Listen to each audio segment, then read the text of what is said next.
WhatsApp guys, welcome back once again. So दोस्तों, आज की कहानी जो एक्सप्लेन करने जा रहे हैं उसका नाम है डेजर्ट। दोस्तों, ये एक लड़की की साहस की कहानी है जिसने एक ऐसा काम करके दिखा दिया जिसे पूरी दुनिया उसे आज सलाम करती है। तो चलिए जानते हैं कि उसने ऐसा क्या किया। तो दोस्तों, यहाँ पर समय चल रहा है 1975 का और जगह है सेंट्रल ऑस्ट्रेलिया। यहाँ हम रॉबिन नाम की लड़की को देखते हैं जो ट्रेन से अलायस स्प्रिंग आई हुई है। उसके साथ उसका एक डॉग भी है। रॉबिन हमें बताती है कि वो एक सफ़र तय करने वाली है और ये सफ़र होने वाला है ऑस्ट्रेलियन डिज़र्ट का, जो कि एलिस स्प्रिंग से लेकर है इंडियन ओशियन तक, जिसका डिस्टेंस है 2000 मील, मतलब कि 3218 किलोमीटर। अब कहानी शुरू होती है और वो पहले कुछ दिन तो एक होटल में गुजारती है, लेकिन कुछ दिन बाद वो एक कैमल फार्म पर जाती है जहाँ पर वो एक आदमी से उसके 2 कैमल मांगती है। पर वो आदमी मना कर देता है क्योंकि रॉबिन का प्लान उसे बकवास लग रहा था। लेकिन वो उसे एक ऑफ़र देता है कि अगर रॉबिन उसके लिए 8 महीने फ्री में काम करे तो वो उसे 2 कैमल दे सकता है और वो उसे ट्रेनिंग भी देगा जिसे वो कैमल को पाल सकती है। अब रॉबिन को यह ऑफ़र काफ़ी अच्छा लगता है और वो मान जाती है, लेकिन आखिर में वो आदमी उसे पूछ ही लेता है कि आखिर वो इन ऊँटों का क्या करेगी। तो रॉबिन बताती है कि वो ऑस्ट्रेलियन डिज़र्ट पार करना चाहती है, वो भी पैदल। अब ये सुन के वो आदमी चौंक जाता है कि एक अकेली लड़की इतना लंबा और ख़तरनाक सफ़र कैसे तय कर सकती है।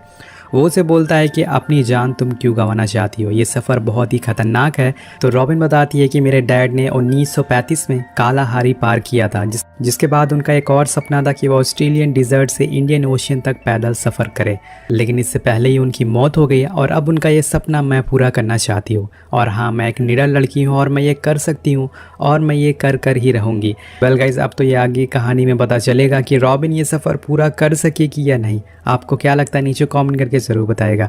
वेल, आगे हम देखते हैं कि वो आदमी उसे वहाँ सारे ऊँटों से मिलवाता है, जिसके बाद वो वहीं अपना टेंट लगा लेती है और रहने लगती है। अगले दिन वो उसके फार्म पर काम करना शुरू कर देती है। वो आदमी उसे ऊँटों को कंट्रोल करना सिखाता है और उन्हें कैसे यूज़ करते हैं हर सिचुएशन में, ये भी बताता है। अब रॉबिन ये सब काफ़ी जल्दी सीख जाती है और बीच बीच में वहाँ पे काफ़ी टूरिस्ट भी आते थे ऊँटों की सवारी करने के लिए, जिसका काम अब रॉबिन को करना था। ऐसे ही करते करते दिन करीब आने लगते हैं और एक दिन वो आदमी उससे बोलता है कि तुम अपने जूते उतार कर रहा करो, अपने पैरों को तैयार करो रेगिस्तान पर चलने के लिए, तब जाकर तुम इतने लंबे सफ़र को तय कर सकोगी। वेल गाइज, आखिरकार रॉबिन को अब यहाँ पर काम करते करते पूरे 8 महीने हो जाते हैं, जिसके बाद रॉबिन उसके पास जाती है और उससे अपनी डील के बारे में बात करती है, लेकिन वो आदमी उसे धोखा दे देता है और उसे वहाँ से डांट के भगा देता है। रॉबिन गुस्से में वहाँ से अपना सामान वगैरह लेके सदर्न एरिया की तरफ चली जाती है, जहाँ उसे एक टूटा हुआ घर दिखता है। वो अपने डॉग के साथ वहीं रुकने का फैसला करती है। अब थोड़ी ही दूर पर उसे एक और फार्म दिखता है। उस फार्म के मालिक का नाम था सलाई। वो उसे कहता है कि तुम 2000 मील का सफ़र अकेले तय कर रही हो, लगता है तुम्हें अपनी जान प्यारी नहीं है। लेकिन वो उसमें उसकी मदद करने को तैयार हो जाता है और कहता है कि मैं तुम्हें एक ही ऊँट दे पाऊँगा, जिसके लिए तुम्हें मेरे लिए 1 महीने तक काम करना होगा। अब रॉबिन मान जाती है और उसके यहाँ काम करना चालू कर देती है और उसी दिन से वो काम में लग जाती है। सलाई उसे अपने ऊँटों के साथ घुमाने के लिए ले जाता है और उसे काफ़ी मज़ा भी आता है। अब धीरे धीरे करके 1 महीने बीत जाते हैं और इस बारी रॉबिन को वो ऊँट मिल जाता है, क्योंकि सलाई इस बार उसे धोखा नहीं देता। लेकिन दोस्तों, ये सिर्फ एक ही ऊँट था, उसे अपना सफ़र पूरा करने के लिए और भी ऊँट चाहिए थे, लेकिन अभी उसे एक ही से काम चलाना पड़ेगा। अब एक दिन उससे कुछ लोग मिलने आते हैं जो कि उसके दोस्त ही होते हैं। रॉबिन उन्हें देख के काफ़ी खुश होती है, क्योंकि उसने 1 साल बाद किसी अपने को देखा था। उसके दोस्त के साथ एक रिक नाम का आदमी भी होता है, जो असल में एक नेशनल जियोग्राफिक फोटोग्राफर होता है। रिक उसे बताता है कि तुम इस सफ़र के बारे में मैगजीन को बता सकती हो, जो इस खबर को पूरी दुनिया में छापेंगे और तुम फेमस भी हो सकती हो। अब रॉबिन की एक दोस्त उसे बताती है कि तुम्हें इतना लंबा सफ़र तय करने की क्या ज़रूरत है, तुम छोटा सा एक डेस्टिनेशन तय कर सकती हो और उसे पूरा कर सकती हो। लेकिन रॉबिन मना कर देती है, क्योंकि ये सफ़र उसके लिए नहीं बल्कि उसके पापा के लिए है। इसके बाद वो लोग काफ़ी बातें करते हैं, लेकिन वो सब बातें अब रॉबिन को पसंद नहीं आ रही थी, क्योंकि उसे लग रहा था कि ये लोग उसका समय बर्बाद कर रहे हैं और उसे लक्ष्य तक पहुंचने से रोक रहे हैं।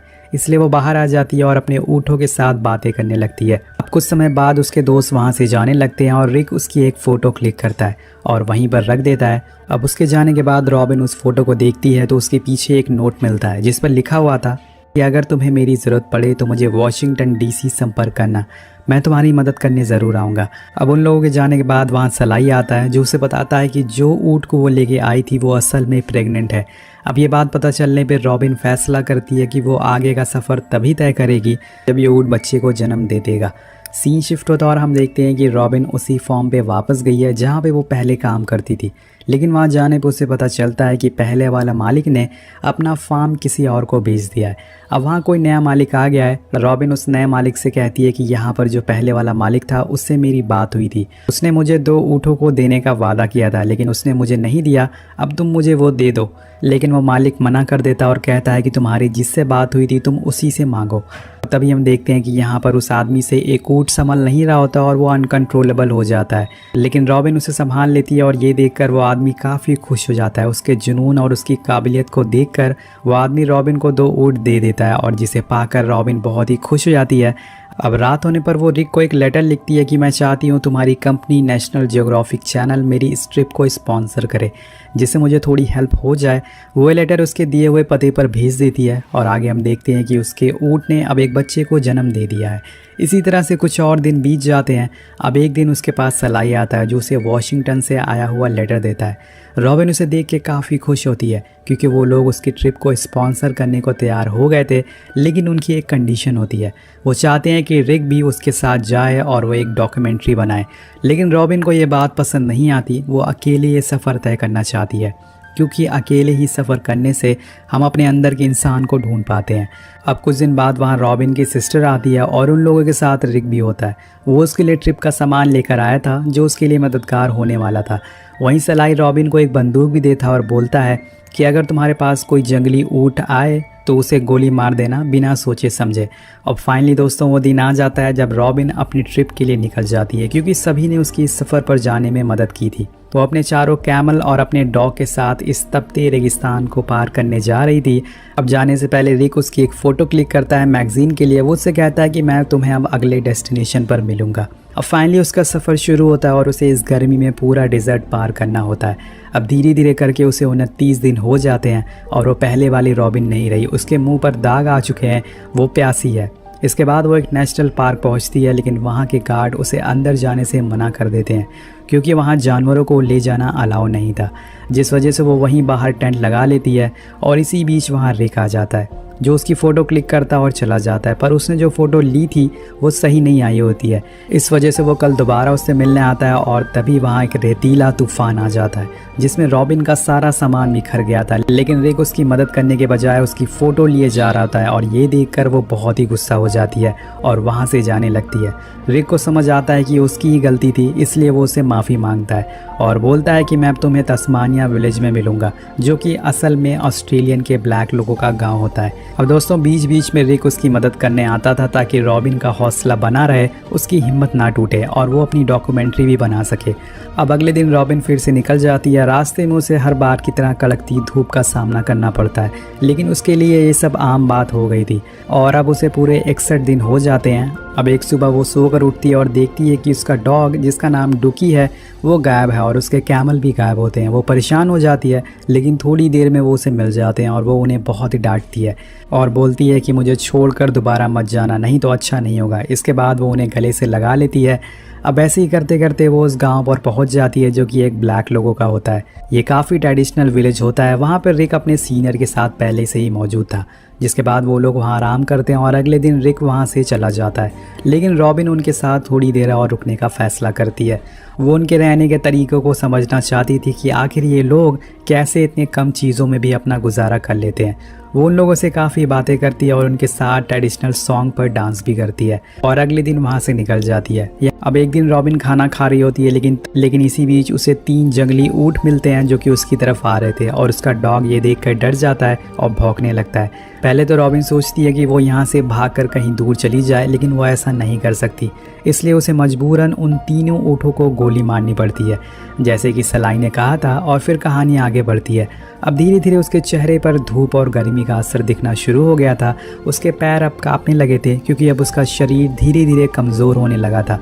लेकिन तभी उसे एक सूखी हुई झील दिखती है और ये झील उसके लिए एक उम्मीद की तरह होती है। वो अपने ऊँटों को पानी पिलाती है और ख़ुद भी फ्रेश हो जाती है। इसी बीच वहाँ कुछ तस्मानिया लोग आते हैं। वो लोग काफ़ी अच्छे होते हैं। रॉबिन उन लोगों के साथ बैठ के बातें करती है। तभी एक आदमी उसे पूछता है कि तुम कहाँ जा रही हो। तो वो बताती है कि मैं वेस्टर्न ओशियन की तरफ जा रही हूँ। और ये सुन के भी वो आदमी चौंक जाता है कि अकेली लड़की कैसे सफ़र तय कर सकती है। यहाँ इन्हें पता नहीं होता कि लड़कियाँ कुछ भी कर सकती हैं। अब वो आदमी अपने ग्रुप में से एक एडी नाम के आदमी को उसके साथ भेजता है और बोलता है ये तुम्हें छोटे रास्ते से लेके जाएगा क्योंकि इसे रास्तों के बारे में अच्छे से ज्ञान है। अब रॉबिन को एक साथ ही मिल गया था एडी, जिससे कि शायद उसे थोड़ा हौसला और मिल सके। इसी तरह से दोस्तों 84 दिन बीत जाते हैं और एडी और रॉबिन आगे बढ़ने लगते हैं। बीच बीच में उन दोनों में काफ़ी बातें होती है। एडी को भी थोड़ी थोड़ी इंग्लिश आती थी, जिस वजह से वो क्या बोल रही है वो समझ जाता था। अब बीच रास्ते में उन्हें एक आदमी मिलता है और वो भी रॉबिन की तरह ट्रैवलर होता है। अब रॉबिन वहाँ रुककर थोड़ा आराम करती है और वो ट्रैवलर रॉबिन को बताता है कि एडी जिस कम्युनिटी से आता है वहाँ के लोग काफ़ी अच्छे और इज़्ज़तदार होते हैं। ये सुन के रॉबिन एडी के पास जाती है और उसे अपने साथ चलने को कहती है, पर वो ये कह के मना कर देता है कि उसके जूते फट गए हैं और आगे का सफ़र बहुत ही लंबा है। तो रॉबिन उसे उस ट्रैवलर के जूते दे देती है और उसे आगे चलने को बोलती है। अब वो उसके साथ चलने को मान जाता है। यहाँ रॉबिन ने अपनी बंदूक भी एडी को दे दी थी क्योंकि उसे बंदूक चलाना काफ़ी पसंद होता है। वेल दोस्तों, सफ़र आगे बढ़ता है और बीच रास्ते में उन्हें कुछ लोग मिलते हैं जो असल में फ़ोटोग्राफ़र होते हैं। वो रॉबिन की फ़ोटो खींचना चाहते थे, लेकिन वो उन्हें इग्नोर कर देती है और आगे बढ़ती है। अब धीरे धीरे रॉबिन की पॉपुलैरिटी पूरी दुनिया में मशहूर होती जा रही थी। अब ये आगे बढ़ते हैं और एडी आगे बढ़ने पर उसे कुछ पत्ते खिलाता है जो कि असल में न्यूट्रिशन का काम करते हैं। रॉबिन का एडी का साथ काफ़ी अच्छा लगने लगा था क्योंकि वो उसे सफ़र में क्या क्या करना चाहिए ये सारी बातें बता रहा होता है। अब कुछ दिन बाद इन्हें फिर से रिक मिलता है जो कि रॉबिन की एक फ़ोटो क्लिक करता है और वो उसे एक बंदूक भी देता है जो कि रॉबिन ने एडी के लिए मंगवाया था एक गिफ्ट के तौर पर। ये देख के एडी काफ़ी खुश होता है। दोस्तों, एडी अपने गांव पहुंच चुका था और उसी की तरह काफ़ी लोग वहां पर होते हैं। वो उन लोगों से सभी को मिलवाता है। अब यहाँ पर दोस्तों रॉबिन की हालत धीरे धीरे ख़राब होने लगी थी और ये देखकर रिक उससे पूछता है कि तुम अभी भी आगे जाना चाहती हो? तुम अपनी हालत देखो, तुम बहुत ही कमज़ोर हो गई हो। लेकिन वो कहती है कि जब मैंने इतने दिन गुजार लिए तो कुछ और दिन सही। दोस्तों, यहाँ पर रिक रॉबिन से प्यार करने लगा था, इसलिए वो उसकी फ़िक्र करता था। वो कहता है कि ठीक है, मैं तुम्हारे लिए बीच रास्ते में पानी रख दूंगा जो तुम्हारी मदद करेगा। अब दोस्तों, यहाँ पर एडी का सफ़र यहीं पे ख़त्म होता है। अब रॉबिन सभी को अलविदा बोलकर फिर से आगे निकल जाती है, लेकिन अभी भी उसका सफ़र बहुत ही लंबा है। उसे अब पूरे 180 दिन हो चुके हैं इस तपते रेगिस्तान पर। उसके शरीर पर अब छाले पड़ना शुरू हो गए हैं। उसकी हालत बहुत ही ज़्यादा ख़राब हो चुकी है। उसके पैर में छाले पड़ चुके हैं, उसकी बॉडी पर छाले पड़ चुके हैं, उसके पास अब पानी भी ख़त्म हो गया है। लेकिन वो हिम्मत नहीं हारती, वो अपने हौसले को टूटने नहीं देती। कुछ देर बाद उसे एक जगह पर एक घर दिखता है जहाँ पर एक बूढ़े कपल रहा करते थे। वो करीब जाती है और वो कपल उसे अंदर आने को कहते हैं। वो उसकी हालत देखकर सबसे पहले उसे तो कुछ खाने को देते हैं, जिसके बाद वो लोग उसे आराम करने को कहते हैं। रॉबिन कुछ दिन वहीं गुजारती है ताकि वो फिर से आगे का सफ़र तय कर सके। अब जाने का टाइम हो जाता है और जाते जाते वो कपल उसे मैप देते हैं और बोलते हैं कि अगर तुम इसे फॉलो करोगी तो जल्दी पहुंच जाओगी। और वो उसे थोड़े कपड़े भी देते हैं, जिसके बाद रॉबिन वहां से निकल जाती है। अब वो रात वहीं रेगिस्तान में गुजारती है और जब से उसने सफ़र शुरू किया है रॉबिन को अपने डैड का विजन आता है जो उसे हिम्मत देते हैं आगे बढ़ने की और आगे का रास्ता दिखाते हैं। अब चलते चलते उसे एक मरा हुआ जानवर मिलता है। रॉबिन उसे खाने की सोचती है, लेकिन तभी उसे एडी की बात याद आ जाती है कि ऐसे मरे हुए जानवर को खा नहीं सकते, इससे हमारी तबीयत ख़राब हो सकती है। और रॉबिन उसे छोड़ देती है, लेकिन रात में उसका डॉग उसे खा लेता है, जिसकी वजह से उसे फूड पॉइजन हो जाता है और सुबह होते ही वो तड़पने लगता है। रॉबिन अपने डॉग की ऐसी हालत देख नहीं पाती, इसीलिए उसे अपने डॉग को मारना पड़ता है। अब ये करने के बाद वो बहुत ही रोती है क्योंकि एक वही निशानी थी जो उसके डैड ने उसे दी थी। अब वो भी चला गया और वो अकेली हो गई है। अब रॉबिन खुद को यहाँ पर संभाल पाती कि इसी बीच वहाँ पर एक रेतीला तूफान आ जाता है, जिसे बचने के चक्कर में रॉबिन वहीं लेट जाती है। और यहाँ हम देखते हैं कि वो इतना ज़्यादा थक चुकी थी कि वो वहीं सो जाती है। अब उसके गले से होते हुए एक बहुत ही लंबा सांप गुजरता है, लेकिन उसे ज़रा भी होश नहीं है। अब इसी तरह से पूरे 185 दिन बीत जाते हैं। रॉबिन का शरीर बहुत ही कमज़ोर हो चुका है। उसे अब कुछ समझ नहीं आ रहा है कि वो क्या कर रही है। उसकी दिमागी हालत भी अब कुछ ठीक नहीं है। उसने इतनी दिनों में किसी से बात तक नहीं की है। इसी बीच वहाँ पर कुछ गाड़ियाँ आने लगती हैं जो कि असल में न्यूज़ रिपोर्टर की होती हैं, जो कि रॉबिन का इंटरव्यू लेना चाहते थे। पर रॉबिन इतने सारे लोगों को देखकर घबरा जाती है और एक झाड़ के पीछे छुप जाती है। तभी वहाँ पर रिक आता है और उसे सहारा देता है। वो उसके डॉग के बारे में उसे पूछता है तो रॉबिन रोने लगती है और बताती है कि अब वो नहीं रहा, उसकी मौत हो चुकी है। जिसके बाद रॉबिन उससे कहती है कि मुझे अब इस ट्रिप से कोई भी मतलब नहीं है, क्योंकि अब मैं पूरी तरीके से अकेले पड़ गई हूँ। मुझे कुछ समझ नहीं आ रहा है कि मैं क्या करूँ। रॉबिन ये सब इसलिए बोल रही थी क्योंकि इस समय उसका दिमाग सही से चल नहीं पा रहा है, वो भूखी है, प्यासी है। रिक उसे हौसला देता और बोलता है कि इस दुनिया में हर कोई अकेला है। वो अपने डॉग को बहुत ही मिस कर रही थी, जिस वजह से वो कहती है कि मैं अब अपना सफ़र यहीं ख़त्म करना चाहती हूँ। लेकिन रिक उसे हौसला देता है इस ट्रिप को पूरा करने के लिए और कहता है कि याद करो सफ़र क्यों शुरू किया था। तुमने ये सफ़र अपने पापा के लिए शुरू किया था और तुम्हें ये पूरा करना ही होगा। रॉबिन को इन सब बातों से हौसला मिलता है और वो आगे का सफ़र तय करने का डिसाइड करती है। अब यहाँ पर रॉबिन रिक से एक रिक्वेस्ट करती है कि वो इन रिपोर्टर को रोक कर रखे, क्योंकि वो उनसे नहीं मिलना चाहती। अब वो इस बात से मान भी जाता है, जिसके बाद रॉबिन अपने सफ़र के लिए आगे बढ़ती है। और अब 195 दिन बीत जाते हैं और अब रॉबिन धीरे धीरे इंडियन ओशन के करीब पहुँचने लगती है। अब दोस्तों ये वो रॉबिन नहीं है जिसे हमने 200 दिनों पहले देखा था। वो अब पूरी तरह से बदल चुकी है। उसके अंदर अब हर चीज़ को पूरा करने की हिम्मत है। वो जो चाहे वो कर सकती है। यहाँ पर अब रॉबिन के सामने पूरा इंडियन ओशन आ जाता है, जिसे देख के वो बेहद खुश होती है। वो भागते हुए समुंदर के पास जाती है और यहीं पर हम रिक को भी देखते हैं जो उसका इंतज़ार कर रहा होता है। वो उसके गले लगती है और अपने सारे ऊँटों को लेकर समुंदर के अंदर चली जाती है। दोस्तों ये कहानी देखकर आपको APJ अब्दुल कलाम की एक बात ज़रूर याद करनी चाहिए कि सपने वो नहीं होते जो सोते हुए देखे जाते हैं। सपने वो होते हैं जो हमें सोने नहीं देते। जैसे कि रॉबिन के सपने थे, ये समुंदर और रेगिस्तान देखकर हमें पता चलता है कि ये दुनिया कितनी खूबसूरत है। मैं आपसे यही कहना चाहूँगा कि आपको भी एक बार अकेले सफ़र ज़रूर करना चाहिए, क्योंकि ये सफ़र आपके अंदर के इंसान को पहचानने में आपकी मदद करेगा कि असल में आप कौन है। इसी के साथ ये कहानी यहीं ख़त्म हो जाती है। ये पूरी कहानी एक सच्ची घटना पर आधारित है।